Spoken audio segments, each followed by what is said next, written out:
Meu nome é Marisa Fonseca Alves, eu sou advogada em João Molevade, desde 2001, formada pelo IFCESA e especialista em Direito do Trabalho Previdenciário pela Universidade do Estado de Sá, em 2018.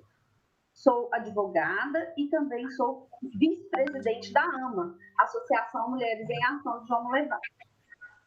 Hoje eu vou estar iniciando esse projeto, que é um projeto da 7ª subseção da OAB de João Molevade e a Comissão da Mulher Advogada Local, em parceria com a Associação Médica de João Molevade, a AMA, a Associação de Mulheres em Ação de João Molevade, e a Simão Mulher. O objetivo do projeto, o projeto foi criado para que a gente conversasse, né, com mulheres de vários setores da sociedade, de várias formações diferentes, a respeito dos impactos na vida da mulher que teve a pandemia e as suas consequências sociais e econômicas. A gente já teve um primeiro debate que foi mais sobre o trabalho da mulher, e hoje a gente tem como tema as relações afetivas durante o isolamento social. Antes de iniciar, eu gostaria de convidar todos que estão assistindo para acompanhar não só esse, mas todos os debates que teremos pela frente. O projeto se iniciou com a proposta de debates de 15 dias, sempre às sextas-feiras, às 8h30 da manhã, como estamos fazendo hoje. Hoje é o segundo debate, tivemos uma 15 dias atrás. A nossa proposta hoje já mudou para debates semanais, já teremos um outro na sexta-feira que vem. E estamos abrindo hoje aqui para vocês a enquete sobre o horário de exibição desse debate ao vivo, já que tivemos alguns comentários sobre o horário de 8h30, da dificuldade de acompanhar, e gostaríamos de saber, né, de vocês qual seria o melhor horário para a gente atingir o maior público possível de mulheres, o maior número de pessoas que estejam disponíveis aí em casa, de mulheres que estejam em casa ou no seu trabalho, que estejam disponíveis para assistir. Então, quem puder comentar no chat, a gente está aqui para ouvi-las e melhor adequar o projeto. Nós vamos iniciar hoje o debate com recebendo, né, hoje eu estou recebendo 3 mulheres maravilhosas aqui da cidade, atuantes na cidade, e eu vou iniciar hoje com a Cássia Rocha de Araújo Soares, assistente social, formada pela Universidade Norte do Paraná, no ano de 2010, coordenadora do Centro de Referência de Assistência Social de João Molevade, CRAS, desde 2018. Cássia, muito obrigada por estar conosco, por aceitar o nosso convite. Eu gostaria de fazer uma pergunta para você, que a gente organizou aqui, né, dentro da nossa temática, que é a seguinte: qual o melhor e o pior lado das relações com o convívio familiar intenso? Muito bom dia a todos e a todas. É um prazer participar com vocês e, principalmente, trazer as questões da mulher para esse debate. Nós sabemos que é uma série de consequências, tanto o isolamento social, quanto o entendimento do conceito de pandemia para uma sociedade vulnerável de pouca instrução. Eu falo isso com relação ao Centro de Referência de Assistência Social, que está localizado na Rua Nova York, no bairro Novo Cruzeiro, e ele hoje é referência para 24 bairros daquela região. Ele está localizado numa área de maior vulnerabilidade social da cidade, né? Quem mora em João Molevade sabe que naquela região ali a gente tem um número muito maior de famílias em situação de vulnerabilidade. Bom, nós começamos aí com aspectos financeiros, né, que sofreram drasticamente, e as piores perdas foram exatamente nas famílias que menos tinham. O aspecto emocional, porque a gente começa o trabalho do CRAS, que seria de fortalecimento dos vínculos familiares e comunitários, nesse momento, fica fragilizado no que diz respeito aos vínculos comunitários, né? Os nossos trabalhos voltados para os grupos, por exemplo, que é o Serviço de Convivência e Fortalecimento de Vínculos, que traz para a comunidade essa aproximação entre si, né, de conhecimento de território, de conhecimento de compartilhamento de vivências, principalmente para a mulher idosa que vivia em situação de isolamento, e que a gente tentava trazer para esses encontros, desses grupos, para poder justamente minimizar a dor do isolamento. E hoje a gente está priorizando o isolamento, né? É antagônico. A gente está tendo que priorizar o isolamento. Então, isso trouxe um sofrimento emocional, isso aumentou alguns tipos de violência dentro dessas famílias, né? A questão do isolamento para a mulher, e principalmente para a mulher idosa, ele tem sido dramático, no sentido de que algumas famílias que antes já não cuidavam, hoje estão usando a necessidade do isolamento para abandonar, né? Nós temos resgatado, às vezes, de forma apagando fogo, né? Um aqui, um ali, resgatando idosos que estão totalmente abandonados à própria sorte e tentando reaver laços afetivos que haviam sido rompidos há anos atrás. Isso acontece muito no caso do homem. Aí agora vem a questão do homem. O homem que abandonou a família, que foi viver a vida dele, que se separou da mulher e que hoje tem mais de 60 anos, 70 anos, até 80 anos. E nós tivemos assim no trânsito, a gente teve que buscar aquela família que já estava com vínculos totalmente rompidos para cuidar desse idoso nesse momento. Né? Que é um momento que ele está realmente muito fragilizado, tem filhos, tem netos, mas não tem vínculos familiares. E os vínculos comunitários, eles estão cerceados, não estão sendo vividos como antes. Né? Então, esse idoso está precisando retornar para o seio dessa família que ele abandonou. Então, esses são os aspectos emocionais, afetivos e sociais.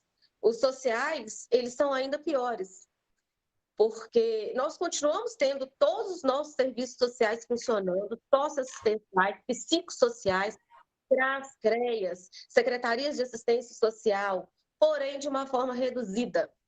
Estamos trabalhando com horário reduzido, com equipes reduzidas, e estamos seguindo orientações dos Conselhos Federal e Regional de Serviço Social no que diz respeito às visitas domiciliares, né? O que dá um limite muito grande no trabalho da gente, porque se a gente não acessa a família e a família é aconselhada a ficar em isolamento, não acessa o serviço, como que a gente vai conseguir chegar nesse problema? O isolamento ficou ainda maior. Né? Então, nós temos dois lados, né? Temos os dois laços familiares, os aproximados e os distanciados. Os aproximados, que a gente considera aqueles que vivem sobre o mesmo teto, e aí nos diversas formações de conceito de família, avós com netos, às vezes 3 gerações vivendo dentro da mesma casa, e temos esses laços que estão dentro da mesma casa, estão convivendo intensamente nesse período de pandemia, principalmente com relação a crianças e adolescentes, que deveriam estar nos espaços educacionais, mas estão dentro de casa. Poderiam estar nas creches, poderiam estar nas escolas, poderiam estar nos serviços de convivência, no telecentro comunitário, onde a gente já tinha mais de 200 alunos inscritos, porém, eles estão dentro de casa. E, em contrapartida, vem a mulher, no papel de mãe, uma empreendedora, que também está dentro de casa. Uma mulher com pouca instrução e pouca formação, que dependia do trabalho informal. Capina, babás, todas dentro de casa. Fortalecem os laços afetivos com os filhos? Não. Estão convivendo mais. Não estão fragilizados. Nós temos uma preocupação muito grande que chega no CRAS hoje, e que é a nossa preocupação também, enquanto Serviço Social de Fortalecimento de Vínculos, é a preocupação da mãe, que já vinha traçando um trabalho muito grande de conseguir manter esses filhos na escola, fosse até por uma exigência do programa Bolsa Família, porque essa é uma das condicionalidades dele. Mas que hoje ela se pergunta, e quando voltar, será que eu consigo voltar esse menino para a escola? Porque ele já não quer mais. Ele já não queria antes, ele está há 90 dias sem aula, praticamente há mais de 90 dias, porque a rede estadual teve um dia de aula esse ano, isso é preocupante. Né? A doutora Valéria estava presente com a gente no Dia Internacional da Mulher no CRAS, que nós tivemos uma palestra lá, e eu tentei chamar os alunos da escola Manuel Loureiro para participar dessa palestra, e foi o único dia de aula que eles tiveram no ano, porque no dia seguinte já se começou essa questão do isolamento e as aulas foram cortadas. Então, nós temos grandes problemas com relação, e grandes preocupações com relação ao retorno desses meninos para as escolas, num futuro que nem a gente sabe que dia vai ser. Então, você pensa, né? A mãe que essas famílias já perpassaram, muitas delas, né? Pelo Conselho Tutelar, pelo CRAS, pelo CREAS, todos os setores, né? Da Secretaria de Assistência Social. E a gente vive um trabalho de ali, todo dia, falando, tem que ir para a escola, de ligar para a escola, ele está indo, ele não está indo, de receber as listas do programa Bolsa Família, que, por sinal, muitas pessoas não conhecem as condicionalidades, mas estão envolvidas na saúde, porque tem a obrigatoriedade do cartão de vacina e da pesagem das crianças. Está envolvida na assistência porque a gente chama esses meninos quando eles faltam de aula. Às vezes, 3 faltas durante um mês já é motivo para o governo federal nos notificar para chamar essa família para saber o que está acontecendo. E, nesse momento, a gente tem acesso a dados importantes dessa família para saber por que esse menino não está indo à aula. O que está acontecendo? E aí você descobre que a mãe está doente, ou que o pai saiu de casa, ou que a criança está envolvida, né, com tráfico de drogas, ou em situação de rua. E a partir daí era aquela pescagem que a gente ia fazendo dessas famílias, através dessas listas. Essas listas não vêm mais. Né? Desde o mês de março, nós não recebemos mais. A última que nós recebemos foi no mês de março, porém, ela não foi considerada porque o governo federal entendeu que não era motivo de cobrar esse tipo de condicionalidade da família. Então, a mãe ela está solta com os problemas da família. Está tudo por conta dela. Ela não tem mais a cobrança, né? O Bolsa Família foi transformado no auxílio emergencial, que ficou por conta da questão de quem é o responsável familiar no cadastro, e aí pode ser a mãe, pode ser a avó, é a pessoa que tiver feito o cadastro em nome dela. Porém, sem nenhuma condicionalidade. O menino não tem que ir para a escola, não tem que ir para o médico, não tem que tomar vacina, não tem que pesar, não tem que fazer nada. Né? E aí, isso vem no momento em que transformou-se um benefício de, às vezes, 200 e pouco, 300 e pouco, em R$1.200. Esse é lado bom. Eu vou receber R$1.200 para minha família, eu não preciso prestar conta disso em relação às condicionalidades do programa Bolsa Família que estão suspensas. Porém, não é só isso que permeia as relações familiares. A dificuldade de lidar até com o dinheiro que veio a mais, ou com a cesta básica que bate na minha porta, ou com aquele desejo que eu tinha de gastar com coisas que eu não tinha condições, com dívidas que eu não fazia antes. E aí a gente pensa o seguinte, minha avó já dizia antes, né? Depois da chuva vem a bonança. E a gente pensa, e depois da bonança vai vir a chuva? Como vai ficar a situação dessas famílias quando o auxílio emergencial não existir mais? Esses são os medos, são as questões que são trazidas pela mulher nesse momento de pandemia. As relações sociais, elas não estão só ligadas ao sexo, ao relacionamento amoroso, ao parceiro, inclusive com uma rotatividade, às vezes, até bem grande, o que dificulta o vínculo, né, com esse parceiro e até a responsabilização dele com relação a essa família ali onde ele está inserido. Mas vem aquela preocupação do dia de amanhã. Meu filho vai voltar para a escola? A minha renda vai cair de novo? O meu trabalho vai voltar a ser como antes? Porque quem tinha também, quem contratava esse tipo de mão de obra, de faxineira, de babá, está descobrindo que pode viver sem isso. E como vai ser o retorno dessa mulher? Esses medos trazem uma insegurança, uma ansiedade para as relações familiares, para as relações emocionais dentro daquela casa. Né? Então, nós temos crianças e adolescentes o tempo todo com a família, mas qual a qualidade desse tempo? As reações ao isolamento pode gerar uma zona de conforto, né? Onde, não, está tudo bem, eu estou recebendo um auxílio aqui, vou ficar tranquila, dizem que vai até dezembro, está tudo tranquilo. Pode também trazer novas perspectivas, que é o que a gente tenta fazer com essas mulheres. Né? Você está no seu isolamento social, mas o que você pode produzir? Você pode fazer um crochê, você pode fazer um bordado, você pode fazer uma pintura, você pode fazer um bolo para vender.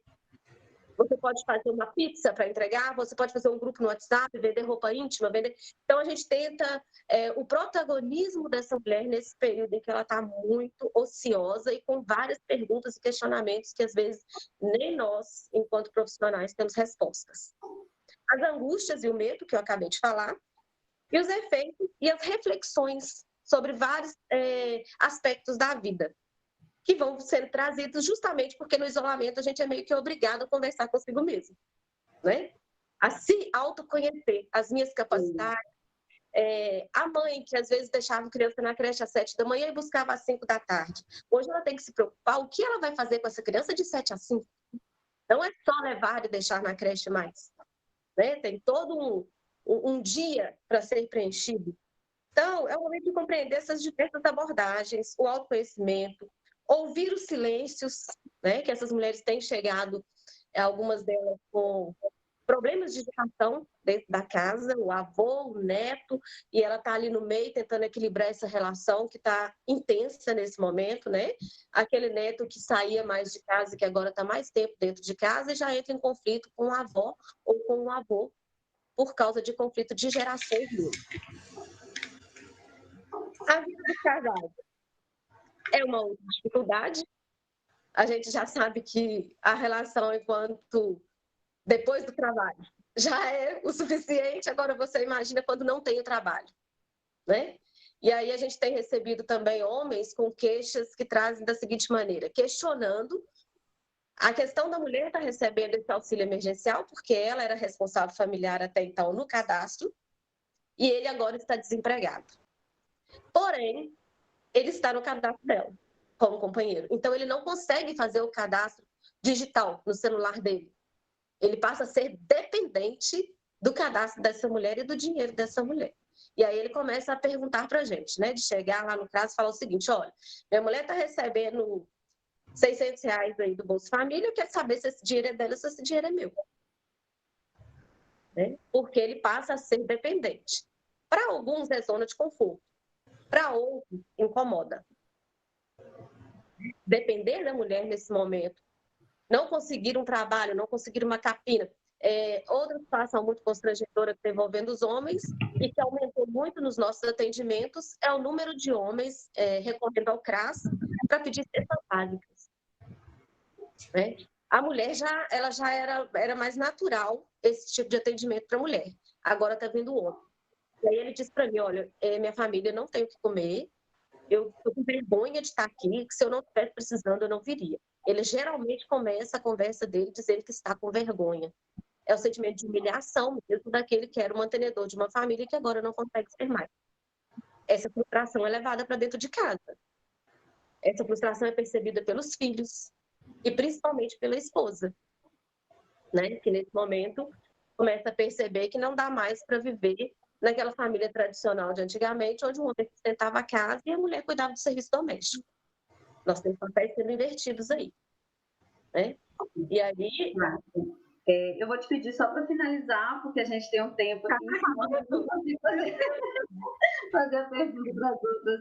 E eu acho que esse momento da sua fala é muito propício para fazer a pergunta para a doutora Valéria, porque a gente está dentro do tema dela.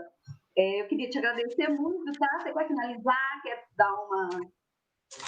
Eu só quero dizer o seguinte, o CRAS, como eu já disse, está na rua Nova York, ele faz, no bairro Novo Cruzeiro, ele faz referência aos 24 bairros daquela área de abrangência.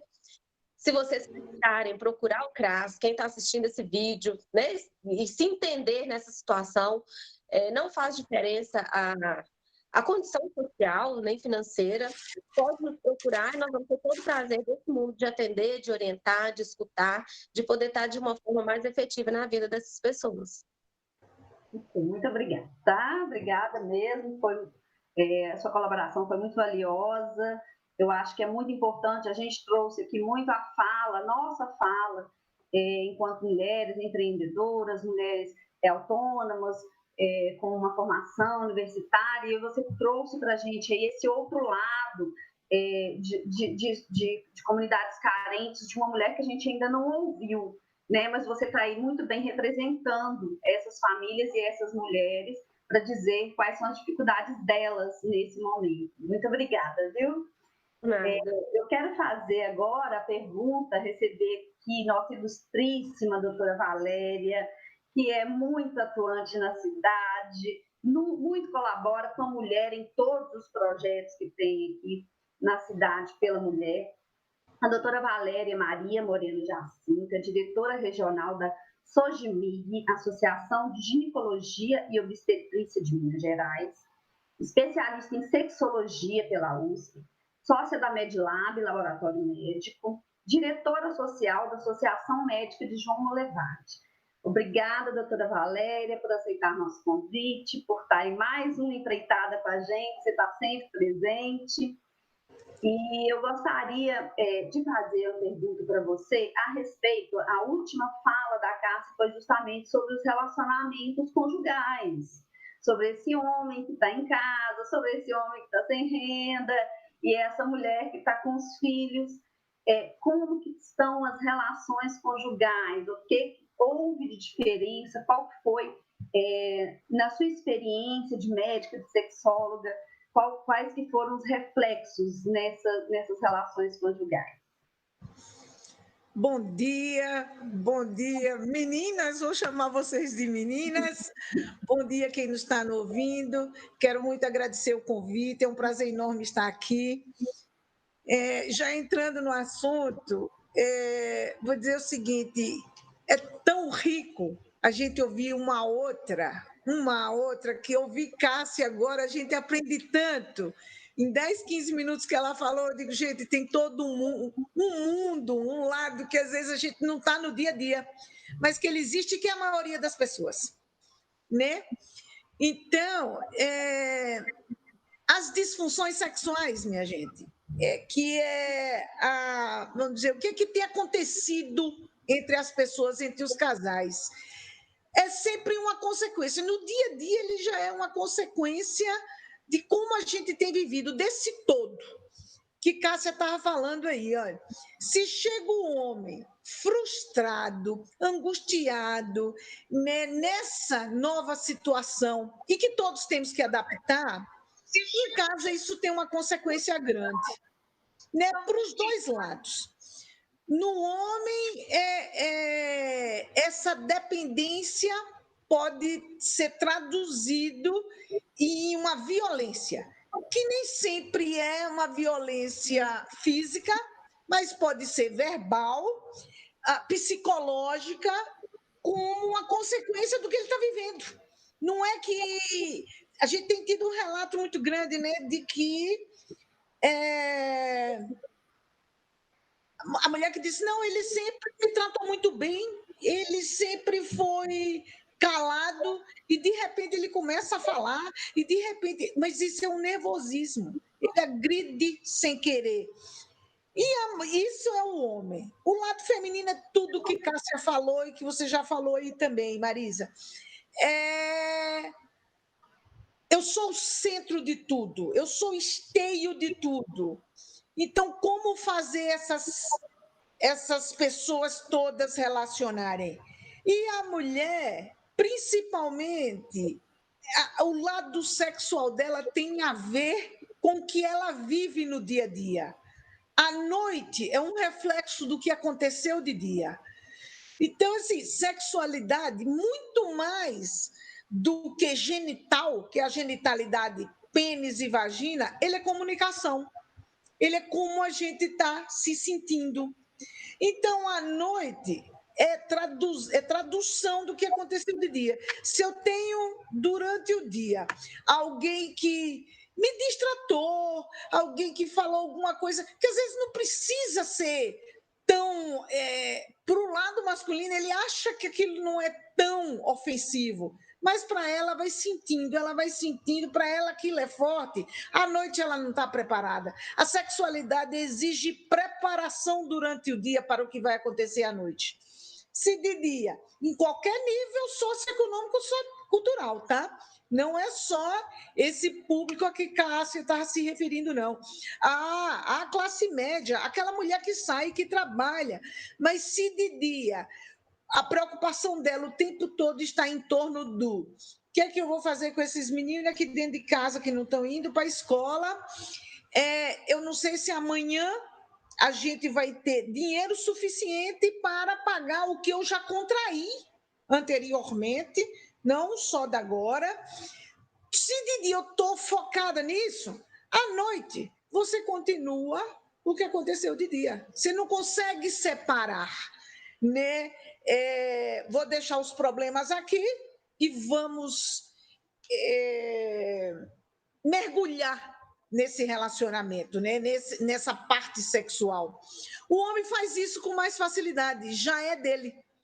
Então, a quarentena termina ou melhorando, ou modificando, ou intensificando as relações.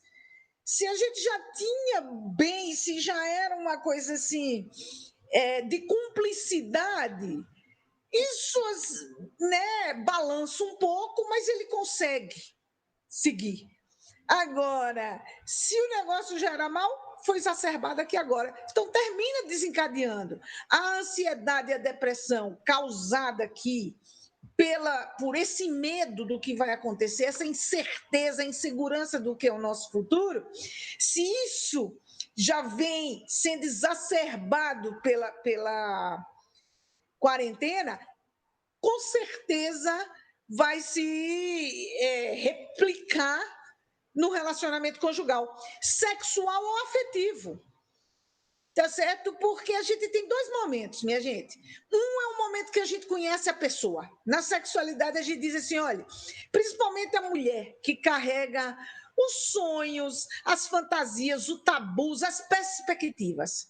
Quando você conhece alguém, você tem a perspectiva do que essa pessoa vai significar na sua vida. Então, o desejo sexual, a libido, ele chega com mais facilidade. Depois de um tempo que a gente já tem uma longevidade de relacionamento, a libido ela é estimulada, ela é desencadeada. O outro vem e futuca a gente. O outro vem e estimula para que o desejo apareça. Então, a gente fala que a libido ela é responsiva a um estímulo depois de um tempo de relacionamento. Então, quando isso já estava tendo que ser trabalhado no dia a dia, e agora eu tenho mais uma insegurança que eu não tinha, então a coisa piora. Se não tiver muito equilíbrio, se não tiver o apoio da família, se não tiver essas lives, se não tiver o psicólogo que Poliana vai falar aqui daqui a pouco, se não tiver alguém apoiando, esclarecendo, calma, vamos colocar cada problema em cada lugar, no seu devido lugar, com certeza que o relacionamento é muito afetado. Afetivo e, consequentemente, o sexual. Quem separa essas duas coisas? Não, sexo é uma coisa, relacionamento é outra. Quem separa? Ou é quando a gente é muito imaturo ainda, ou mesmo a gente mais velho no início de relacionamento. É diferente em relacionamento. A longevidade do relacionamento faz toda a diferença para a nossa resposta sexual. Tem um negócio que a gente chama o ciclo da resposta sexual humana. E a libido, tudo começa com isso, que é o desejo. E o desejo tem sido bem afetado ultimamente, porque o meu foco é outro. O meu foco é como vai ser amanhã. Eu estou saindo para um trabalho informal que eu não tinha mais, ou mesmo que eu estou empregada. Não, a gente tenta, né? Vamos fazer o bolo, vamos fazer o crochê, vamos fazer isso, mas se não tem dinheiro circulando de verdade, as pessoas não compram. É o que está acontecendo agora. O comércio está aberto, mas tem mais pessoas na rua do que dentro das lojas realmente comprando. Isso traz uma insegurança que, para aquela pessoa que está vendendo ali, seja do funcionário que ganhava comissão, que não tem mais, ou do dono do estabelecimento, ou a dona do estabelecimento, quando ela chega em casa, isso vai ser afetado. E aí virou um bolo, né? Então, o que eu tenho para dizer para todo mundo é, minha gente, muita calma nessa hora. Muita calma, muito equilíbrio. E a mulher, é isso mesmo, aumentou a carga dela um pouco, mas ela consegue ajustar. ela consegue ajustar com equilíbrio, converse, peça opinião, desabafe, senão isso é pior mesmo. Tem o psicólogo, tem vários, né, que a Poliana deve falar aí, vários sites, várias pessoas, né, várias entidades oferecendo serviço para conversar sobre isso, porque toda essa situação, com certeza, é uma fonte de ansiedade, muitas vezes de frustração e depressão, que refletem no relacionamento.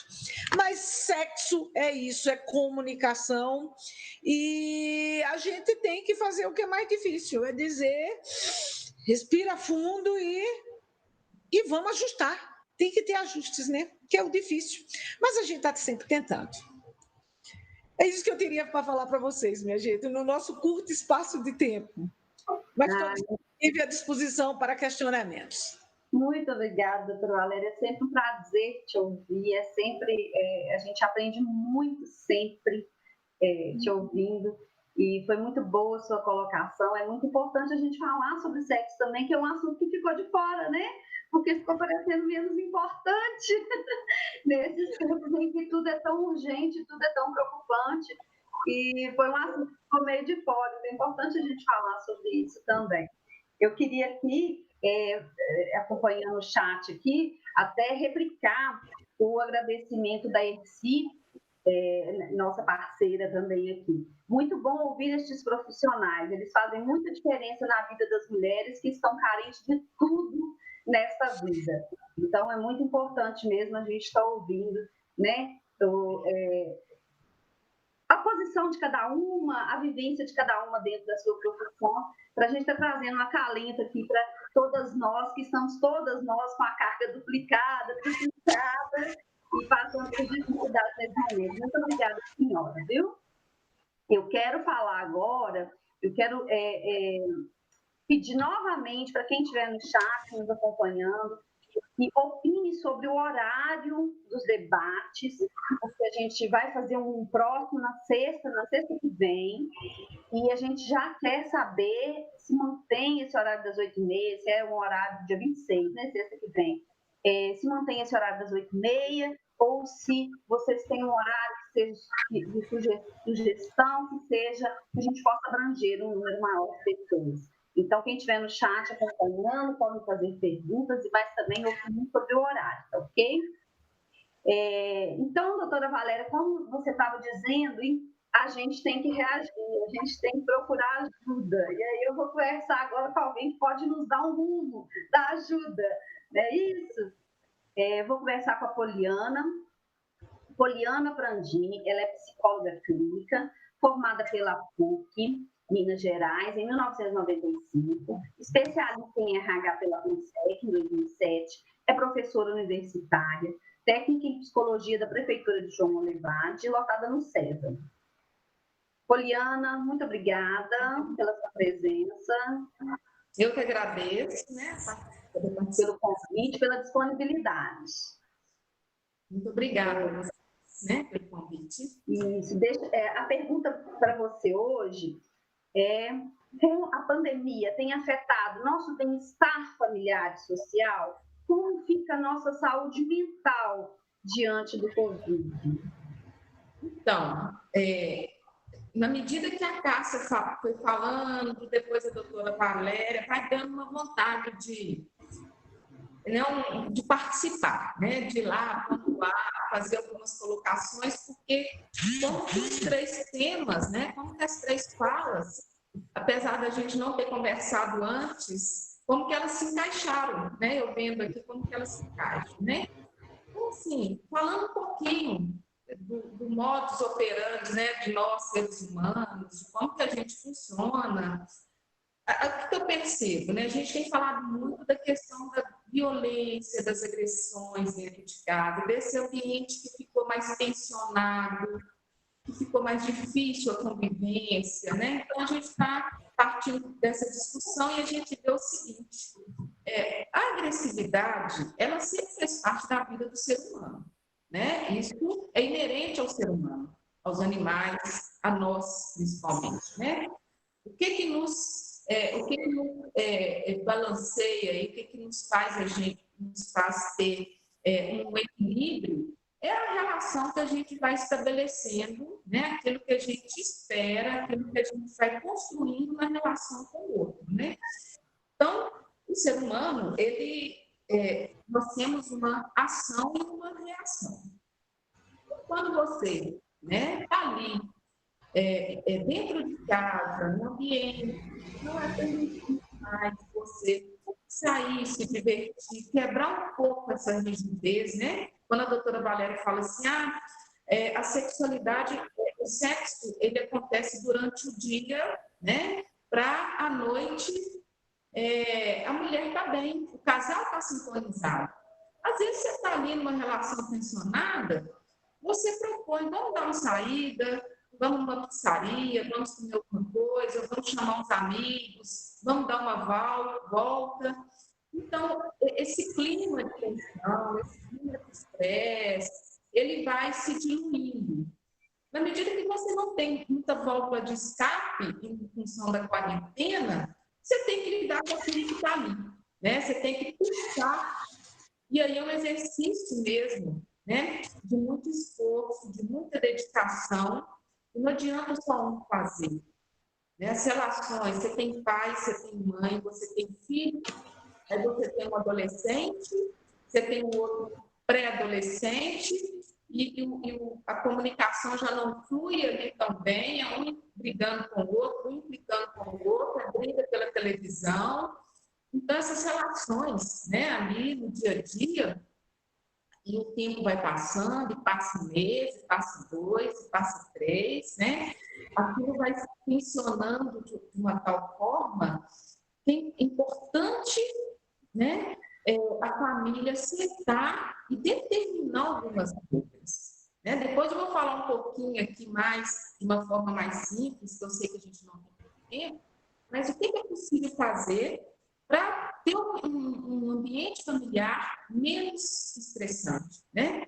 Tem um escritor, o Winnicott, ele é pediatra, psicanalista, ele diz, né, que é o seguinte: amor e ódio constituem os dois principais elementos a partir das quais se constrói as relações humanas. Mas amor e ódio envolvem agressividade. Por outro lado, a agressão pode ser um sintoma de medo. De todas as tendências humanas, a agressividade, em especial, é escondida, disfarçada, desviada, atribuindo a agentes externos, né? E quando ela se manifesta, é sempre uma tarefa difícil de identificar suas origens, né? Então, por isso, quando a gente trabalha a agressividade nas relações, né? Quando eu trabalho, por exemplo, a questão da violência contra a mulher, é importante a gente não focar exclusivamente na mulher. É importante também a gente pensar em quebrar o ciclo dessa violência, né? Porque se essa mulher separa, esse homem vai constituir um relacionamento comum, vai agredir, né? E na família, é importante a gente construir também, né? Com os filhos, com as filhas, né? Mostrando essas diferenças, mostrando a questão nossa cultural e esclarecendo. Então, não existe classe social para a agressão. A agressão, ela acontece em todo e qualquer ambiente, seja ele rico, pobre, branco, preto, não importa, né? A gente que trabalha com isso, que convive, né? Que está acompanhando de perto, né? Mulheres, famílias, a gente vê que não tem classe social. A agressão, ela faz parte do dia a dia. E quando, né, essa agressão ela está sendo desencadeada através de um fator que é a convivência familiar intensa, né? O fato das pessoas estarem o tempo todo em casa. Hoje os adolescentes, as crianças, eles estão com mais aula, né? Mas eles estão dentro de casa o tempo todo. Então, esses ambientes eles vão ficando mais inflamados, né? Então, o psicólogo, a gente estuda o tempo todo, né? Motivação humana, sobre sentimentos, né? O que a gente faz? O que é importante a gente falar quando a gente recebe, agora aumentou muito, né? Por incrível que pareça, nós psicólogos, a nossa demanda, na medida que o tempo vai passando, ela tem aumentado consideravelmente. Então, né, outro dia eu atendi uma paciente que ela chegou e falou assim, ela estava na recepção, na hora que ela entrou no consultório, ela falou assim, nossa, quanto tempo que eu não sento e vejo uma televisão. Estava tão bom eu vendo televisão ali na recepção, sem menino me chamar, sem marido me chamar, né? Não é assim? Então, assim, o fato de poder parar um minuto para cuidar de si, né? E a gente sabe, não são todas as famílias que têm essa condição, né? Quem mora numa casa, por exemplo, tem esse privilégio de ter uma casa espaçosa, a gente orienta. Cada um vai para um canto, cada um construa ali seu espaço, né? De seu momento, seu cantinho. Agora, e quem não tem? E quem a casa é pequena? Né? E quem está em apartamento? Como que você faz isso? Porque é muito fácil, né? A gente partir de um parâmetro ideal. Então, a gente fala para a família, vai assistir uma live, vai ver um livro, vai ler um livro, vai assistir uma série, mas não são todas as famílias que têm esse mesmo padrão socioeconômico que a gente orienta, né? Então, a gente tem que entrar na realidade de cada um, né? Entender o que é possível ali. Mas o mais importante, né, disso juntamente com a família, a gente pensar em formas desse convívio, que independente de pandemia ou não, de isolamento ou não, são regrinhas que são importantes serem seguidas dentro de uma casa, né? A pandemia, ela simplesmente fez com que a gente parasse e pensasse. Família que não fazia isso vai ter que parar e pensar e planejar, né? Umas já funcionavam com algumas regras de convivência. Aquelas que estavam ali no automático foram pegas de surpresa. Estava esperando 15 dias, um mês no máximo, né? Uma férias, né? Que bom, teremos umas férias aí.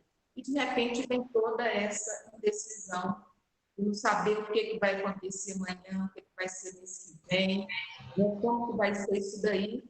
Né? Então, essas famílias, elas precisaram se reorganizar, elas precisaram falar sobre os seus sentimentos, falar sobre as obrigações, porque muitas vezes, né, os conflitos em casa, eles surgem em função dessa mulher que está sobrecarregada também, né? Porque além dela trabalhar, ela tem que cuidar do filho, mas ela tem uma função doméstica, né? Às vezes o filho está em casa, o adolescente, a adolescente está em casa, mas a função está toda por conta do filho, né? E aí, estresse, irritabilidade, né? Raiva, a situação ela vai provocando, né? Em conta-gotas, chega um momento, o copo transborda, né? E aí, o que a gente precisa fazer? Eu gosto muito do Guimarães Rosa, né, quando ele diz assim, né, uma das suas percepções sobre a vida, ele faz: o correr da vida embrulha tudo. A vida é assim, esquenta e esfria, aperta e daí afrouxa, sossega e depois desinquieta tudo novamente. Mas o que ele quer dizer com isso daí? Né? Que a gente precisa de coragem para enfrentar. E quando a família, né, as pessoas percebem que, às vezes, só ali, sozinho não está dando conta, procurar ajuda. Né? A Cássia já falou aí, né, do CRAS, a doutora Valéria falou, né, dessa perspectiva, né, dessa vida a dois, que ela precisa ser construída, ela precisa ser alimentada no dia a dia. Então, a gente precisa também ter algumas regras.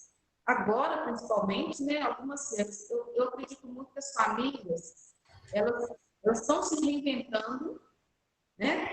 Reinventando a forma de conviver, reinventando esse olhar, percebendo esse olhar, né, novo ali, quando você está no dia a dia.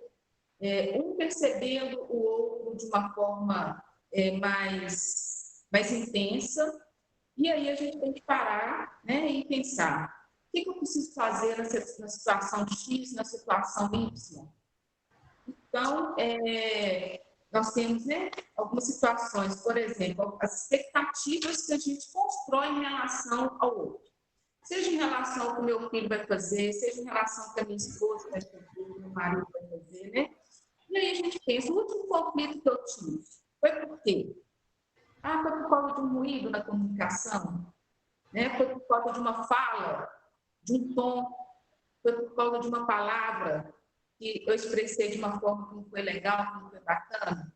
Então, na medida que você começa a perceber isso, né? Como está a nossa comunicação, você começa também a fazer, né? A ter esse feedback para mudar um pouco ali dentro de casa. Né? Se de uma forma que eu falei provocou um tensionamento, então deixa eu pôr o pé no freio aqui.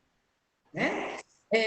Essa rotina familiar, famílias que funcionavam, né, num regime muito organizado, com uma rotina, busca o menino para a escola, leva o menino para a escola, né? Hora de trabalho, hora de almoço, com tudo ali muito organizado, né? Uma rotina que precisa funcionar para o dia a dia, né? A gente sabe disso. E, de repente, não tem essa rotina mais, né? Então, o que acontece? O inesperado, né, vem, a crise vem, e aí, o que você faz com isso? Eu não tenho mais hora de acordar, meu filho não tem mais hora de acordar, né? Eu não preciso mais levantar às 6 horas da manhã para deixar meu filho na escola às 7. Então, eu não tenho mais que sair correndo do trabalho para buscar meu filho na escola. Então, minha funcionária não está vindo mais, então eu que tenho que ir agora ir para a cozinha e fazer o almoço. Então, assim, são tantas mudanças, né, que acarretaram na vida das famílias, então, você não pode, não deve continuar exigindo, né, um rigor numa rotina, sendo que essa rotina hoje não existe mais. Ela pode até voltar, mas hoje não, né? Então, o que eu quero dizer com isso? Permitir uma margem de erro nesse calendário familiar, aí, nessa rotina familiar. Se hoje deu para ser assim, ótimo, se não deu, amanhã está aqui. Né? Se eu lavar a roupa hoje, ela não vai fugir. Amanhã eu lavo, né? Porque meu filho quer que eu veja alguma coisa com ele. Né? Se eu não passei um pano na casa aqui, se eu não fiz da forma que tinha que ser, amanhã está aqui. Ninguém vai vir aqui e vai fazer para mim. Então, assim, quebrar essa rigidez dentro de casa, né? É esse momento que eu falo. E isso depende de classe social, né? Você parar e dar uma atenção, parar e sentar no chão, parar e brincar, isso depende de classe social, né? É um momento que você tem. Seu filho está ali fazendo pirraça e você está lá com a pia cheia de vasilha, para, né? Olha nos olhos da criança, vê o que ele está querendo dizer com isso. Então, assim, são minutos, né, que a gente dedica, é uma fala, é um pensar antes de responder, de falar, que a gente evita conflito demais, né? Uma outra coisa muito importante é observar a maneira com que a gente fala e observar a maneira com que o outro fala. Se o outro te fala de uma forma agressiva, você não precisa responder com agressividade. Você pode virar para o outro e falar assim: por que você está gritando comigo? Ou por que você está com esse tom de voz? Né? Para o outro perceber também. Na medida que você vai quebrando essa rigidez na relação, a tendência também é dos conflitos irem diminuindo. Se o outro que usa o tom, né, mais agressivo e você reage, o conflito está instalado aí, né? Automaticamente a discussão vai começar. Né? Se você vira para o filho seu e ele vem te dar uma resposta que você não gosta, ao invés de você ir lá e gritar com ele, brigar, ele fala assim: olha, não gostei da forma que você falou comigo, não é assim que a gente conversa. Né? Então, às vezes a gente está irritado, é natural, né? As pessoas exigem um equilíbrio tão grande de todo mundo, né? Por que não? Tem dia que eu estou irritada, tem dia que eu estou sem paciência, tem dia que eu estou mais triste, tem dia que eu estou mais angustiado. É como se a gente não pudesse mais viver tristeza, como se a gente não pudesse mais chorar. Né? As pessoas, nossa sociedade, ela tem patologizado muita coisa que, na verdade, não são doenças. Eu acordar um dia, né, e estar mais angustiada, estar mais triste, é natural, né? Isso não quer dizer que eu estou deprimida, que eu estou triste.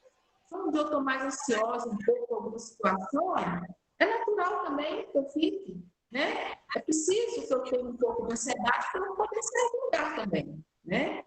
Se eu estou irritada, se eu estou preocupada, se eu estou tensa, eu falo, olha, hoje eu não estou bem não acordei bem hoje não, né?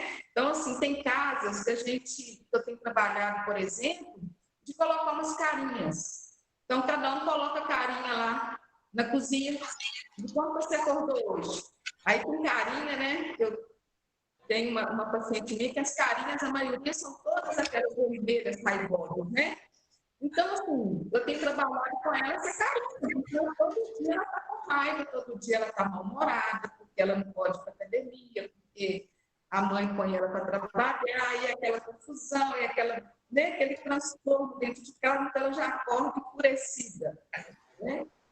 Então, assim, vamos trabalhar, né? E aí chama essa mãe, trabalho com essa mãe também, o que é possível, né? Se necessário for, trabalho com as duas juntas ali, o que é possível com a família também, né? O que é possível a gente fazer num momento desse?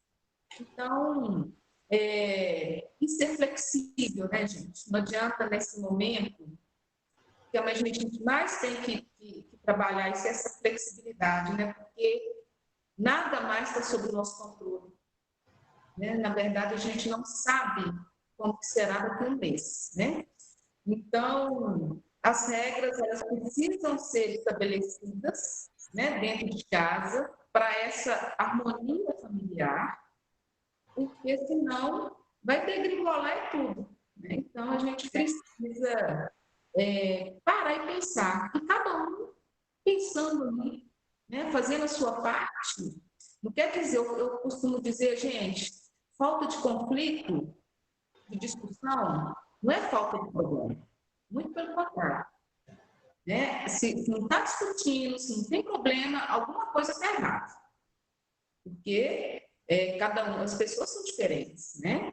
Então, a gente tem que pensar em como solucionar, né, de formas mais saudáveis. E, no final, né, a agressão, ela não seja algo que fique permeando ali, né, as relações, essas agressão, as ofensas. Então, a flexibilidade, né, o pensar, se colocar no lugar do outro, acho que é muito importante. Então, é mais ou menos isso, né, que eu queria passar para vocês, né, pensar sempre aí nessa possibilidade de sentar, reunir com a família, tratar ali, ter uma tratativa com o que não está legal. Não, olha, hoje o dia não está bacana, não, aconteceu isso. Porque a gente está falando não do marido e mulher, mas a gente está falando aqui, né, da constituição familiar, né? Então, é importante a gente ter essa flexibilidade, né, de ouvir também os outros membros da família. O que não está legal? Né? O que a gente pode fazer para melhorar a nossa convivência? Ok? Muito obrigada. Muito obrigada, Poliana. Foi muito valiosa a sua fala. Eu acho que a gente está precisando mesmo ouvir isso, né? A gente já sabe mesmo que os problemas são muitos e diferenciados dos que a gente vivia antes. Então, se a gente tinha já uma organização de como lidar com os problemas familiares, eles hoje são outros e tem que ter outra organização de como lidar com eles, outra forma de conversar, outra forma de resolver, porque a realidade é outra, né? Eu quero trazer para vocês uma experiência minha aqui, que eu descobri que eu não pedia nada para ninguém. e que eu fazia tudo sozinha, e eu me virava sozinha, mas eu tinha tudo organizado, então sabia o que eu tinha que fazer. E assim que eu vim para casa e fiquei em casa com todo mundo, eu continuei querendo fazer tudo e eu não pedia nada para ninguém, até que eu comecei a falar, peraí, aqui, você podia fazer isso? E eles fazem com prazer, mas eles não foi pedido para eles fazer. Então, às vezes, a gente tem essa síndrome de super mulher, né? E quer fazer tudo, quer resolver tudo. E, às vezes, é ressignificar mesmo, é falar assim, não, eu posso pedir, eu posso falar, gente, hoje eu quero ficar na cama e vocês resolvam as coisas que eu estou cansada. A gente pode, a doutora Carla falou que ela ouviu falar que não precisamos ser perfeitos, não é isso? A gente não precisa mesmo ser perfeito, a gente tem que encarar que tem dia que não está bom, tem dia que vai, né? Tem dia que vai estar bem, tem dia que não vai estar. Emocionalmente também, né, Marisa? Tem dia que está melhor, tem dia que o mundo pode cair e a gente está aí, firme e forte, né? Às vezes, um filme, no outro dia, já nos emociona, a gente fica mais frágil, mas isso faz parte da condição humana. Né? Nós somos assim, não quer dizer que nós estamos adoecidos, né? Nós somos assim. Faz parte, um dia está bem, um dia não está. E a gente tem que aprender a lidar com isso, que eu acho que a gente está sempre buscando perfeição e é o que, na verdade, adoece, talvez seja buscar a perfeição, né? Buscar a felicidade. Então, eu queria agradecer muito a fala de todo mundo, está todo mundo agradecendo muito no chat, dizendo que adorou ouvir vocês, que vocês foram brilhantes. A Sônia Martins aqui dando parabéns à doutora Poliana, excelente suas dicas. A Rosa Mônica está dizendo aqui, iniciar o dia melhor, pois mais tarde talvez seja possível parar para assistir. Está todo mundo dando dicas aqui também do horário para a gente fazer o próximo. Eu queria agradecer muito a todo mundo, eu acho que foi muito valiosa as colaborações de todo mundo. A gente sabe que as relações estão intensificadas, os problemas estão intensificados. Acho que o maior problema de todos é que a gente não sabe o dia de amanhã, então a gente está aprendendo a viver um dia de cada vez. Sem um planejamento certo, né? O que vai ser feito amanhã, porque ainda não se sabe como as coisas voltarão. E agradecer muito a todas pela colaboração. A gente já convida todo mundo para um próximo debate. Sexta-feira que vem teremos um próximo debate. De acordo aqui com o chat, resolveremos qual será o novo horário. Mas esperamos ter ajudado a quem ouviu, né? E também que nos tragam novas questões para que a gente possa responder, para que a gente esteja aí ajudando as mulheres que estão em casa e que estão com a família e precisando da nossa ajuda. Então, muito obrigada a todos. Eu acho que nós estamos finalizando o mesmo horário, deu certinho. Graças a Deus. Só queria perguntar se alguma de vocês quer fazer uma ponderação final, se tem algum comentário, para a gente finalizar. Não, eu queria, doutora Marisa, Cássia, Poliana, foi um prazer estar aqui com vocês e falar para quem nos está ouvindo que a situação está difícil, mas a gente não pode perder a esperança de que as coisas vão melhorar. E a gente não pode deixar de ser protagonista da nossa própria vida. Voltar a namorar, encarar, reinventar. Igual a Poliana falou assim, as famílias estão reinventando. A gente tem que se reinventar a família, reinventar o mundo para a gente viver melhor. Né? Talvez tudo isso esteja acontecendo, se não acontecesse, a gente não teria essa oportunidade de parar realmente e dizer o que é importante mesmo. Como é que eu vou fazer? Então, algumas coisas a gente está descobrindo que a gente pode viver sem, e outras coisas a gente está descobrindo que a gente não pode viver sem, que é a família, que é o relacionamento. São as duas coisas importantes da vida da gente, né? É o nosso relacionamento, o nosso trabalho. O nosso relacionamento conjugal, afetivo e o nosso trabalho. Sendo que nos dois a gente relaciona com pessoas, uns com os outros. Então, a gente não pode nunca deixar de lado de pensar que o importante e o que mais a gente precisa nessa vida é uns dos outros. Né? Todos precisamos uns dos outros e está na hora da gente unir cada vez mais. Então, um abraço grande, um beijo grande para todo mundo. Foi um prazer enorme estar aqui. Foi muito bom esse momento. Muito obrigada. Obrigada, doutora Valéria. Então, com a fala da doutora Valéria, fechando, né, com chave de ouro, eu me despeço de todo mundo. Muito obrigada a todas, obrigada a todos que participaram, que assistiram ao vivo, participaram do chat.